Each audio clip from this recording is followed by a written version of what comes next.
Welcome to next lecture of compiler design. We will discuss where we will continue machine independent code optimizations and we will discuss runtime administration.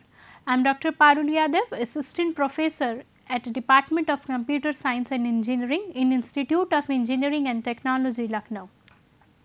Now, here we will discuss, we will continue the code optimization techniques, machine independent code optimization techniques, then we will discuss runtime environment and then various data storage allocation schemes and then we will focus simple stack allocation scheme. So, first we are continuing in the previous class, we have already discussed the source program and its 3 address code.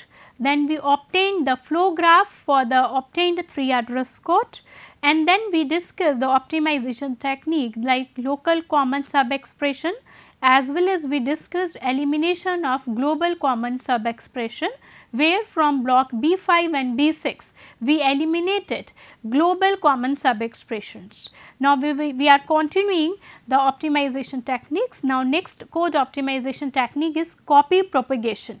So, we may have the assignments of the form u is equal to v and such assignments are called copy statements or copies. So, we can use v for u wherever possible. After the copy statement u is equal to v. So, if such statements are there, this is just the copy statement is there. So, in subsequent steps we will prefer to use v rather than using u. So, just see, suppose we have this arithmetic expression and this arithmetic expression and then this is actually the flow graph. Here we are computing d plus e, here we are computing d plus e and in this section again, in this block again we are computing d plus e. So, what we can do here, we can take the computation in the variable t and then we can assign this t to a. So, this we can say this is a type of copy we have and then here what we have, again we are doing the computation d plus e is equal to t and then we are assigning this t to b. Now, here what we are doing, here we have the expression of the form u is equal to v, we have the expression of this form. Now, here rather than doing this computation again, what we will do, we will just copy the value over here, mean the variable that is doing, that has done the computation earlier. So, we can write here c is equal to t.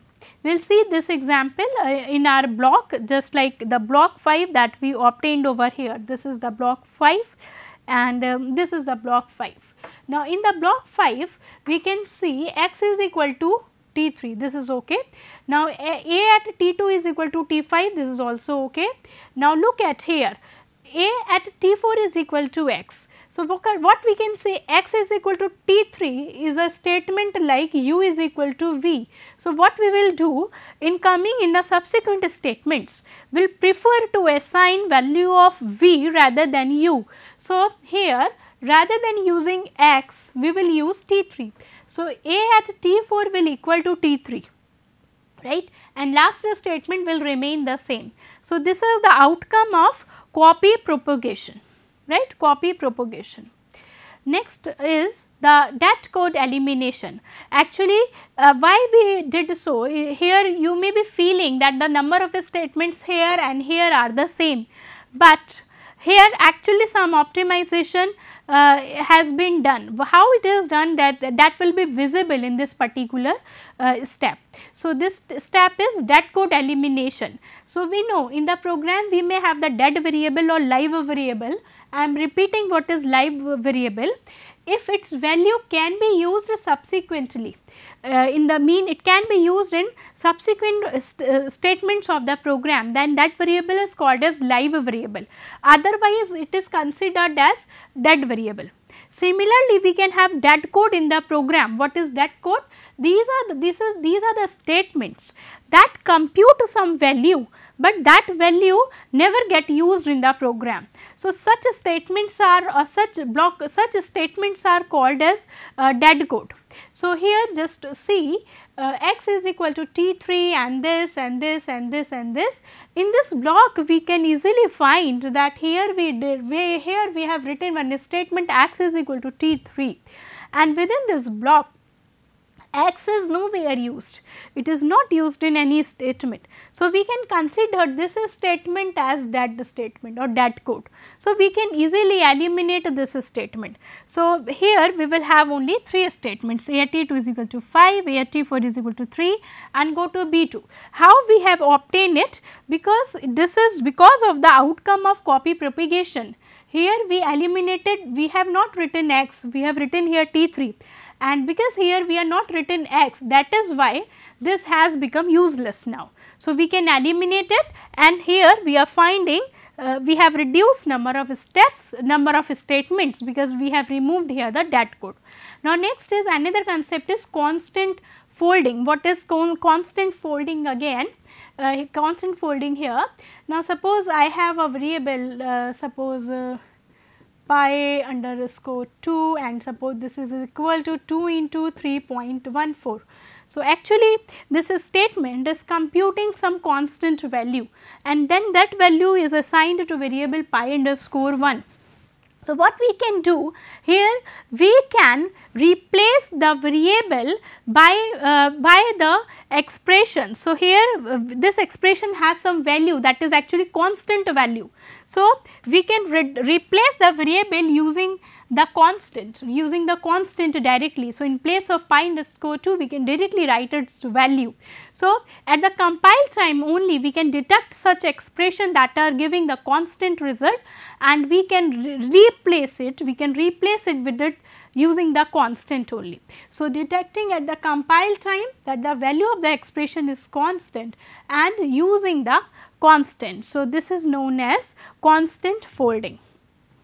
Now, next is code motion. Code motion means this is very important section of the program. The important section of the program is the loop that we have, and if we have loop may have many statements, and some of the statement may be having some computation, and that computation may not be required to do inside the loop, that can be kept outside the loop also and will give the same computational result. So, such statements are called as loop invariant statements. Such statements can be kept outside the loop, and in turn they will reduce the running time of the program.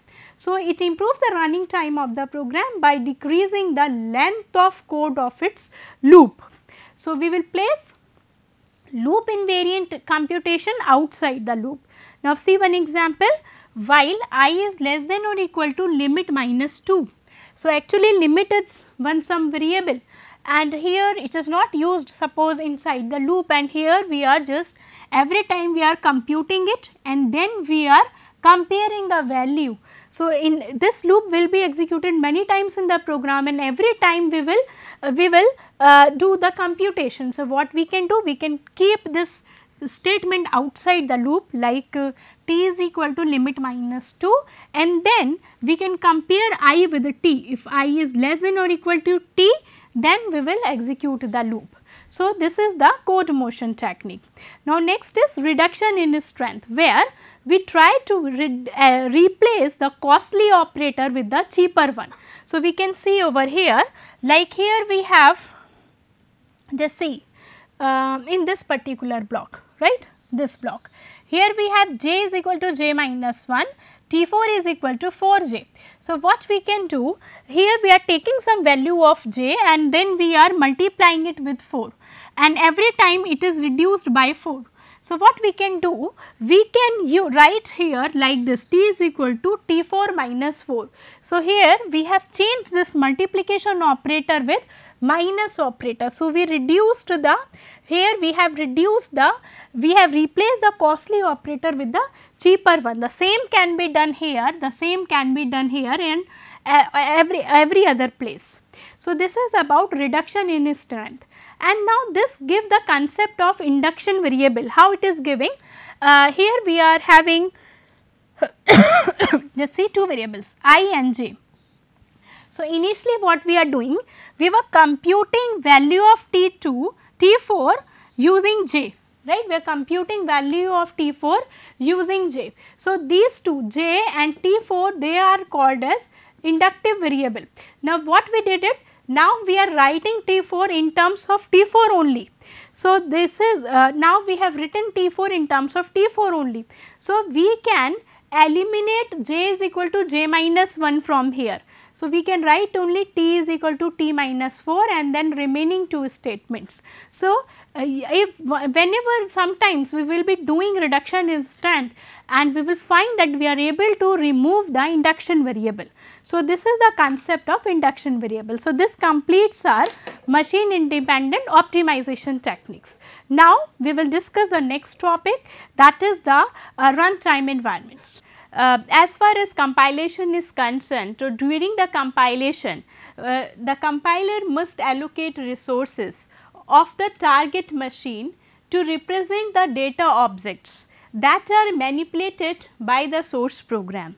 So, compiler needs to allocate resources for various data objects. Now, data objects can be elementary data, they have the elementary data types, or they could be of form, they could be like aggregates. So, elementary data type mean like data objects like integer, float, character.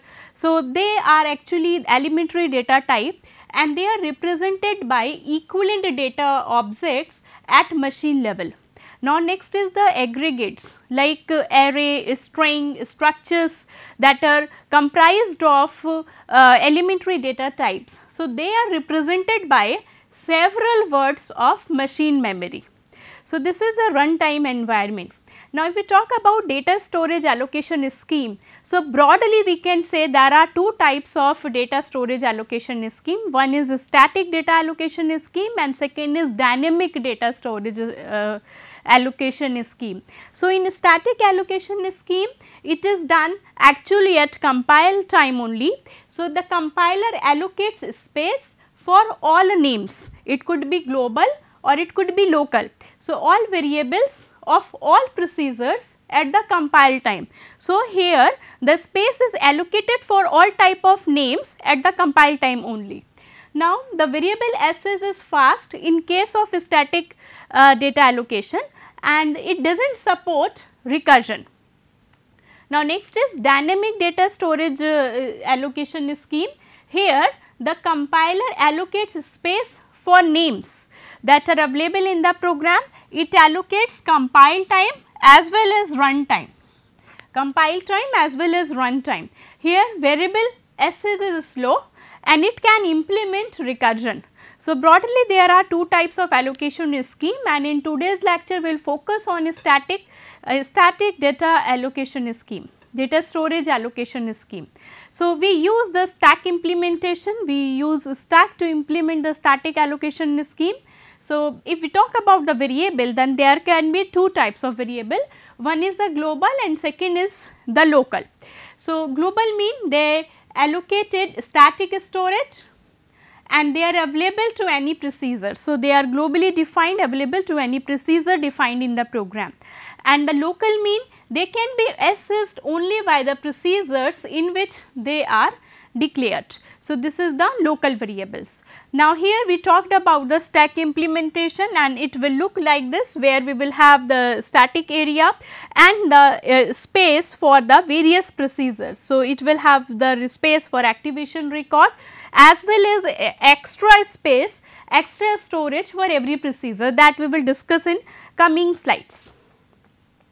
Now, next here we have each procedure has an activation record on the stack.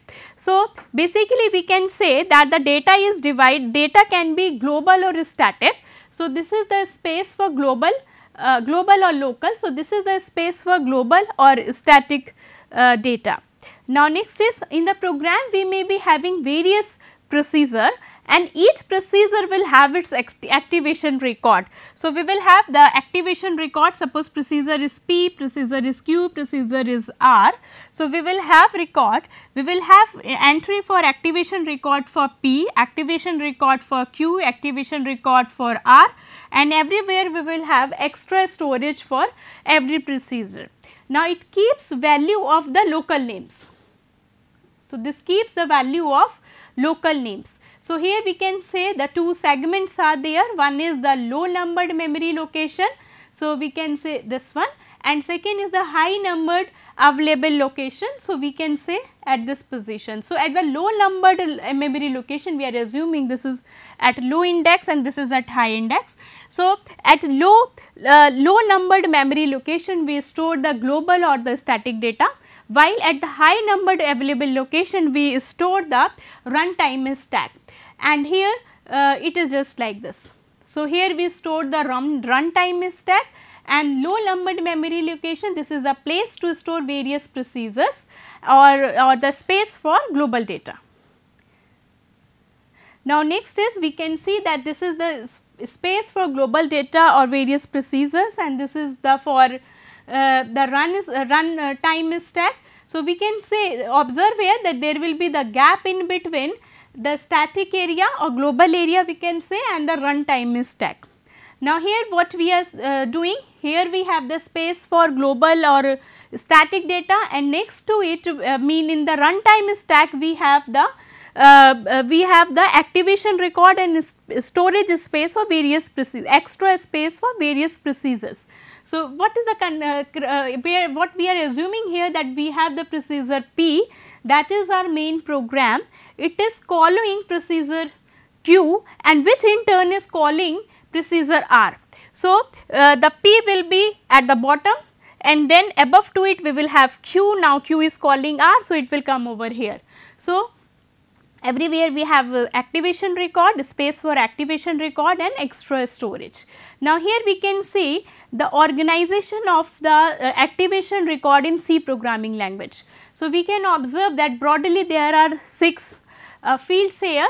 This is the stack pointer, and stack pointer is pointing to this particular record, that is old stack pointer. And here we have the fields like local data, old stack pointer, return value, return address, argument count and actual parameter. Now, here you can say that here we have the pointer, that is top pointer, and this is our stack pointer. Now, next is top and stack pointers. We will slightly discuss these pointers. So, they are actually permanently allocated registers. Now, stack pointer, that is written over here, stack pointer, it points to particular position in activation record for the currently active procedure.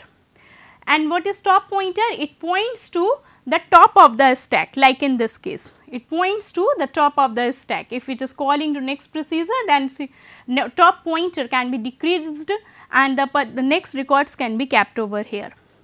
So, this is the top pointer and stack pointer. Now, we will go into some details what the activation record is having. Here we have the 6 fields, basically this is for the local data. Next is the value of the actual parameters. So, all the values of the actual parameters will be kept here. Next is the count for the number of arguments, it will be kept here. If we are talking about procedure, then it will return be returned from some address. So, return address will come over here. Then the return value, if the procedure is returning something, then we will return return value will come over here. Initially we keep this cell as blank. Now, or we keep the space for storing the return value. Now, value of stack pointer for the activation record. So, this is the value for the stack pointer for the old activation record, for the old stack pointer. So, these are the broad entries, and here we have the stack pointer.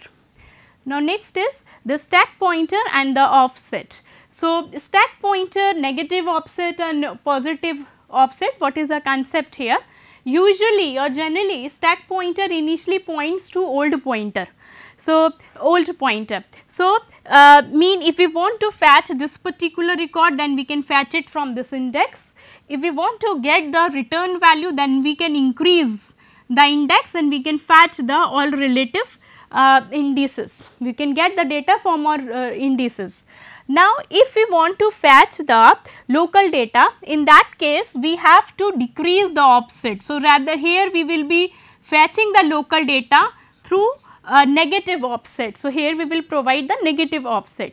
Now, next is a positive offset. Positive offset mean in that case it is actually suitable, useful for base register machines, where the stack pointer will point over here and there will be no concept of negative offset. Every time we will be using the positive offset to fetch the respective values.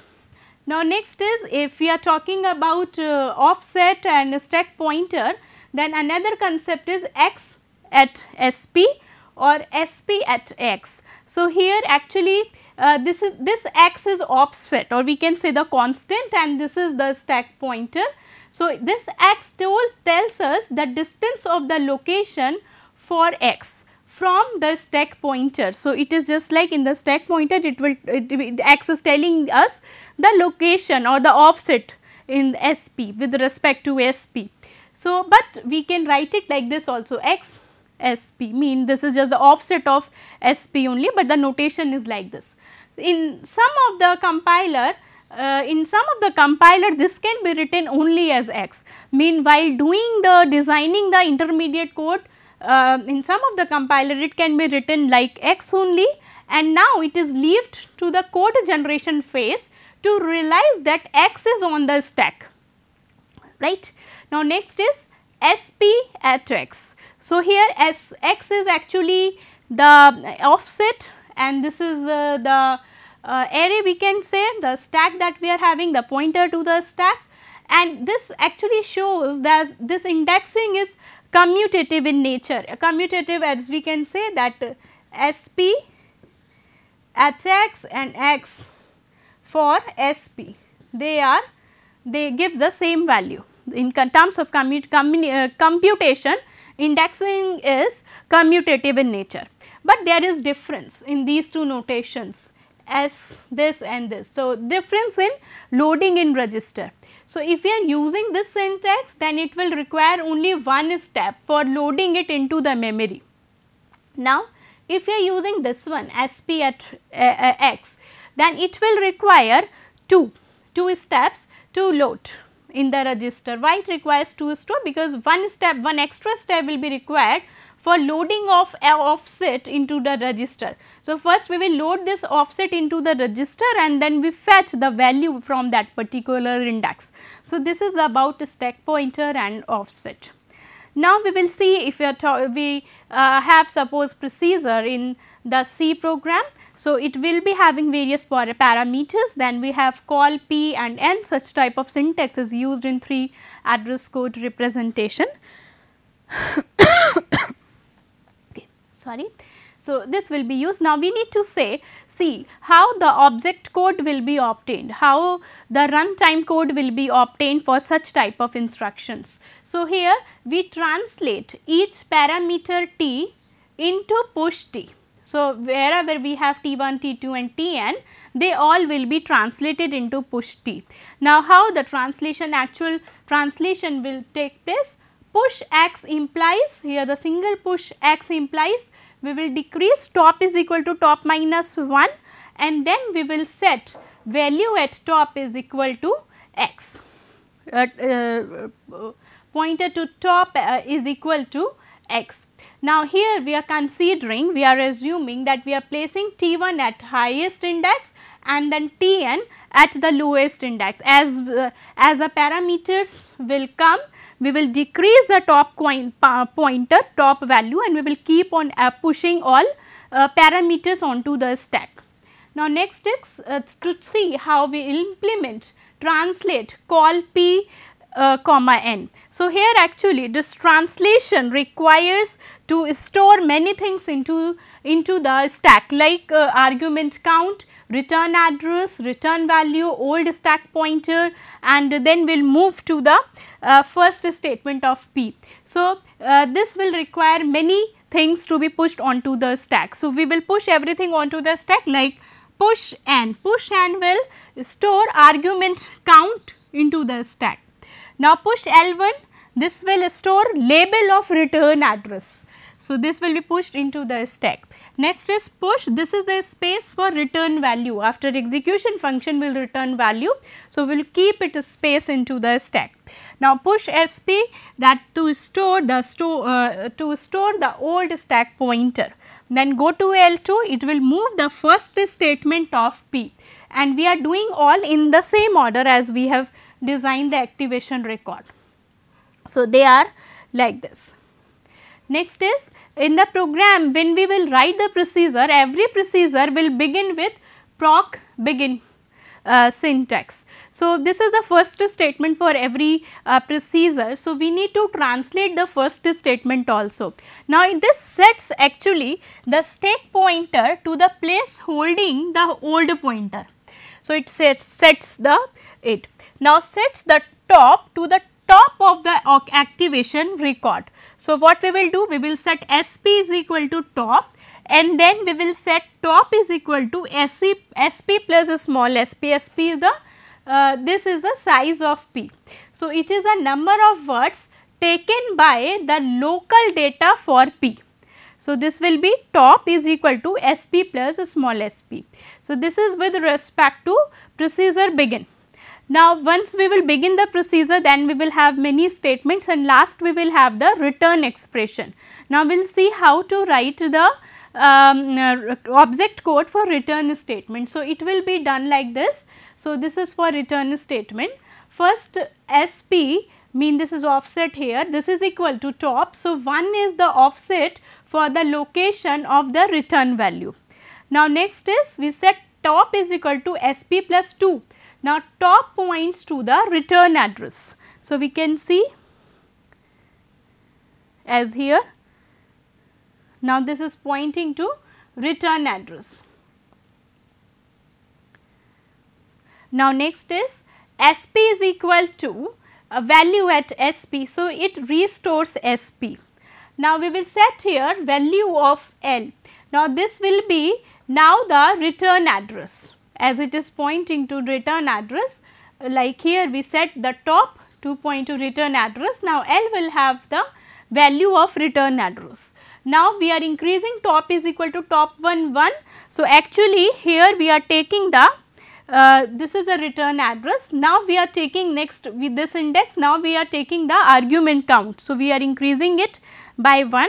So, we can take it points out the argument count now, and next is top is equal to top plus 1 start top. So, this is actually the number of parameters of P.